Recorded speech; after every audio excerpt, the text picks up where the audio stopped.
আপনাদের মধ্যে অনেকেই আমাকে অনুরোধ করেছেন বা অনুরোধ করে থাকেন যে ম্যাডাম আমাদের দেশের এত প্রাচীন স্পিরিচুয়াল যে ঐতিহ্য সেটা নিয়ে আমাদের কিছু বলুন, বিশেষ করে সামনেই রথ, সুতরাং জগন্নাথ দেবের মাহাত্ম্য নিয়ে আমাদের কিছু আপনি জানাবেন। আগামী কয়েকটি এপিসোড আপনাদের প্রভু জগন্নাথের যেটুকু অলৌকিক লীলা সম্পর্কে আমার জানা আছে সেটুকু আপনাদের সকলকে শেয়ার করব। তো এটার জন্য আপনাদের দেখতে হবে ট্যারেট গাইডেন্স উইথ শ্রীময়ী। আজকের এপিসোডের টপিক হচ্ছে পুরীর যে জগন্নাথ প্রভুকে আমরা দেখি মানে অসম্পূর্ণ রূপে, অর্থাৎ তার হাতগুলো নেই, তার পাগুলো নেই, এই রূপে, কিন্তু এই রূপেই তিনি সারা বিশ্বে পূজিত হন। তো তারই অসম্পূর্ণ রূপের রহস্য কি? তো বন্ধুরা, ডোন্ট স্কিপ দ্য ভিডিও। অত্যন্ত ইন্টারেস্টিং একটি টপিক, একদম শুরু থেকে শেষ অবধি দেখুন এবং আপনার বন্ধু বান্ধব এবং প্রিয়জনদের মধ্যে লাইক, শেয়ার এবং সাবস্ক্রাইব করে ছড়িয়ে দিন।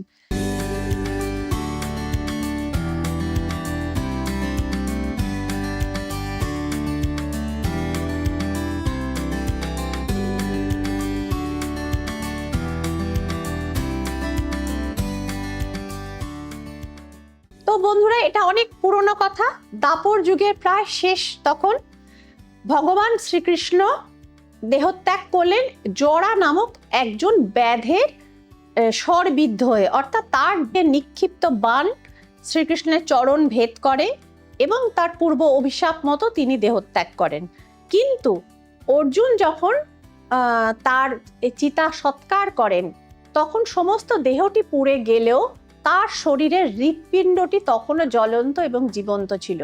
তো বন্ধুরা, এটিকে বলা হয় ব্রহ্ম পদার্থ, এবং এই ব্রহ্ম পদার্থ একটি কাঠের রূপ নিয়ে সেটি ভাসতে ভাসতে সেটি কিন্তু ওড়িশার উপকূলে চলে আসে।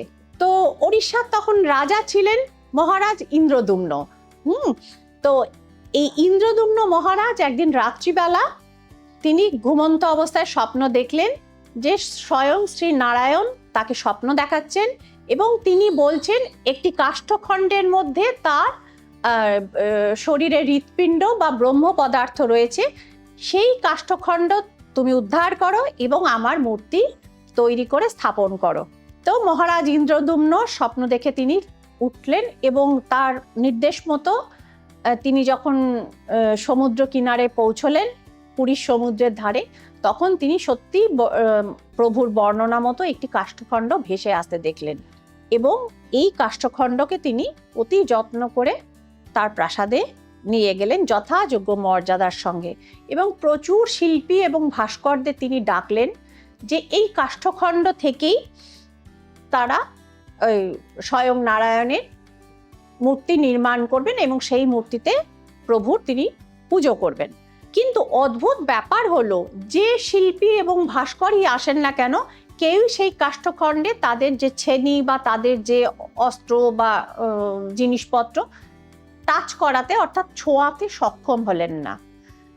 রাজা হতোদ্যম হলেন, কিন্তু তিনি প্রার্থনা করতে থাকলেন। একদিন স্বয়ং বিশ্বকর্মা, দেবশিল্পী বিশ্বকর্মা একজন ব্রাহ্মণের ছদ্মবেশে উপস্থিত হলেন এবং তিনি বললেন কোথায় সেই কাষ্ঠখণ্ড রয়েছে যাতে আমি ভগবানের মূর্তি নির্মাণ করব। আশ্চর্য হয়ে রাজা তাকে কাষ্ঠখণ্ডটি সমর্পণ করলেন, কিন্তু দেবশিল্পী বিশ্বকর্মা এক অদ্ভুত শর্ত দিলেন। তিনি 21 দিন সময় নিলেন এবং বন্ধ প্রাসাদের ভেতরে একটি কক্ষে তিনি মূর্তি নির্মাণ করা শুরু করলেন এবং তার শর্তটি ছিল 21 দিনের মধ্যে কেউ সেই দরজা কিন্তু খুলবে না। তো রাজা সম্মত হলেন এবং রানীও সম্মত হলেন। দেবশিল্পী তখন সেই কাষ্ঠখণ্ড নিয়ে তার যন্ত্রপাতি নিয়ে চলে গেলেন। প্রথম 7 দিন পর্যন্ত ভেতরে ছেনি বাটালি আরো যে সমস্ত যন্ত্রপাতি আছে তার আওয়াজ পাওয়া যাচ্ছিল, কিন্তু 14 দিনের পর আর কিন্তু কোনো আওয়াজ আসছিল না। রাজা রানী দ্বিধাগ্রস্ত হলেন, সন্দিহান হলেন এবং শেষ পর্যন্ত রানী বললেন যে কি জানি তিনি বৃদ্ধ, অন্য কোনো দুর্ঘটনা ঘটেনি তো। তো রানীর পরামর্শে শেষ পর্যন্ত রাজা মন্দিরের দরজা খুললেন এবং দেখলেন প্রভু জগন্নাথ, বলরাম এবং সুভদ্রার অর্ধসমাপ্ত মূর্তি সেখানে রয়েছে এবং সেখানে শিল্পীর কোনো চিহ্ন মাত্র পাওয়া গেল না, তিনি পূর্বেই অদৃশ্য হয়েছিলেন। রাজা খুব ভগ্ন মনোরথ হয়ে নিদ্রা গেলেন এবং তাকে প্রভু জগন্নাথ রাত্রি স্বপ্ন দিয়ে বললেন যে সেই দেব শিল্পী বিশ্বকর্মা নির্মিত যে মূর্তি তৈরি হয়েছে সে অসম্পূর্ণ রূপেই তিনি পুজো নেবেন এবং রাজাকে সেই মূর্তি মন্দিরে বসাতে তিনি আদেশ দিলেন। তো আজও সেই ভগবানের আদেশ অনুযায়ী সেই মূর্তি জগন্নাথ, বলভদ্র এবং সুভদ্রা, তাদের মূর্তি এইভাবেই, অর্থাৎ তাদের হাত অসম্পূর্ণ এবং পা অসম্পূর্ণ চেহারাতেই কিন্তু তাদের পুজো হয়। এবং শুধু ওড়িশা বা বাংলায় নয়, সারা বিশ্ব জুড়ে কিন্তু তাদের এই মূর্তিতে পুজো হয় এবং প্রভু জগন্নাথ আমাদের রক্ষা করেন যে কোনো বিপদ থেকে বলেই আমাদের বিশ্বাস। এবং ওড়িশাবাসী এবং পুরী যারা জনগণ, তারা প্রভু জগন্নাথকে তাদের রাজা বলেই মনে করেন। তো এই হচ্ছে বন্ধুরা প্রভু জগন্নাথের মাহাত্ম্য এবং তার কাহিনী এবং তারই অলৌকিক রূপের মাহাত্ম্য।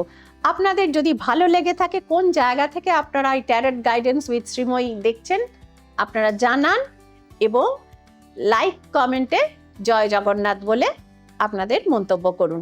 জয় জগন্নাথ।